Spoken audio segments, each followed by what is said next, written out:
Hello बच्चों, कैसे हो आप सभी। बच्चों, उम्मीद करते हैं कि आप सभी अच्छे होंगे।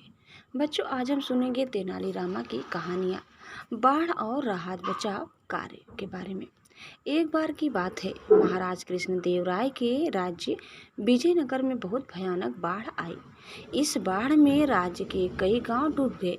इस वजह से राज्य का काफी नुकसान हुआ।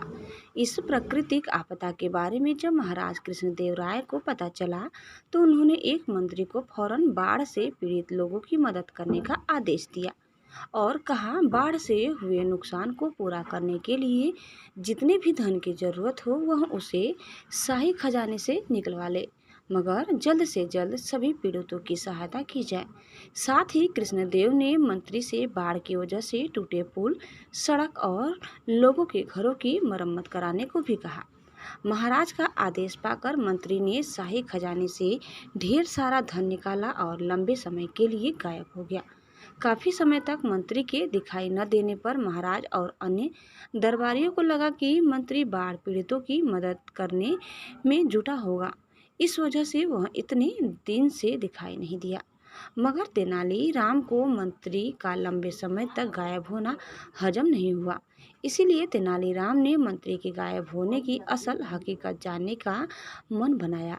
इसके बाद से तेनालीराम रोज की तरह दिन में दरबार पहुंचता और रात को राज्य में शामिल सभी गांवों में घूमकर किए गए राहत कार्य का मुआयना करता।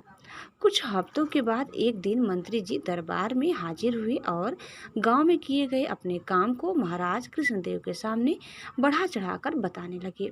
यह सब सुनकर महाराज और दरबार में मौजूद अन्य सभी मंत्री बहुत खुश हुए। सभी ने मंत्री के काम की काफी प्रशंसा की। वहीं तेनालीराम ने भी सभी के सुर में सुर मिलाते हुए मंत्री की प्रशंसा कर दी।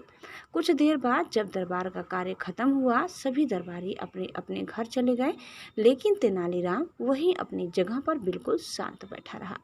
तेनालीराम को इस स्थिति में देख महाराज कृष्णदेव ने पूछा, तेनालीराम, तुम घर क्यों नहीं गए? क्या बात है? इस पर तेनालीराम बोला, महाराज, मंत्री ने राज्य में जो राहत और बचाव कार्य किया वह अपनी जगह है, लेकिन यदि आप प्रजा से मिलेंगे तो उन्हें इससे ज्यादा खुशी होगी। तेनालीराम की यह बात महाराज को पसंद आई। उन्होंने अगले दिन ही तेनालीराम के साथ बाढ़ प्रभावित क्षेत्रों का दौरा करने का फैसला किया। अगले दिन सुबह होते ही महाराज और तेनालीराम बाढ़ प्रभावित क्षेत्रों का दौरा करने के लिए तैयार हो गए। दोनों ने अपने अपने घोड़ों की सवारी की और आगे बढ़ने लगे। कुछ दूरी पर महाराज रुक गए और चौंक कर तेनालीराम से पूछा, ये शाही बाग में लगे सुंदर पेड़ और फलदार वृक्ष कहाँ गए? तेनाली ने कटाक्ष करते हुए कहा, हो सकता है महाराज यह पेड़ बाढ़ के साथ बह गए हों। तेनालीराम की यह बात सुनकर महाराज खामोश हो गए और आगे बढ़ने का इशारा किया। दोनों कुछ दूर आगे बढ़ ही पाए थे कि महाराज की नज़र वहां मौजूद नालों पर पड़ी। नालों पर मंत्री जी को पुल बनवाने को कहा गया था, लेकिन वहां पुल की जगह पेड़ों के तने डाले गए थे। महाराज समझ गए कि मंत्री ने शाही बागों के वृक्षों के तनों को नालों पर डलवा दिया है। तभी तेनालीराम ने चुटकी ली और बोला, महाराज, हो सकता है कि बाढ़ के कारण पेड़ के तने यहाँ आ गए और अटक गए। मंत्री जी जिस पुल के निर्माण की बात कर रहे थे वह आगे होगा। इस पर भी महाराज कुछ नहीं बोले और आगे बढ़कर एक गांव में पहुंचे। गांव में चारों ओर बाढ़ का पानी भरा हुआ था। वहां मौजूद लोग बाढ़ के कारण बेहाल थे। कुछ लोगों को जान बचाने के लिए अपने घरों पर पड़ी खपरेल पर चढ़े हुए थे, तो कुछ पेड़ों पर रह रहे थे। यह नज़ारा देख तेनालीराम बोला, देखिए महाराज, मंत्री ने इन लोगों को पेड़ों और घर की छतों पर चढ़ा दिया है, ताकि भविष्य में भी इन्हें बाढ़ से कोई नुकसान न पहुंचे। अब महाराज कृष्णदेव राय के सब्र का बांध टूट गया और वह गुस्सा से तिलमिला उठे।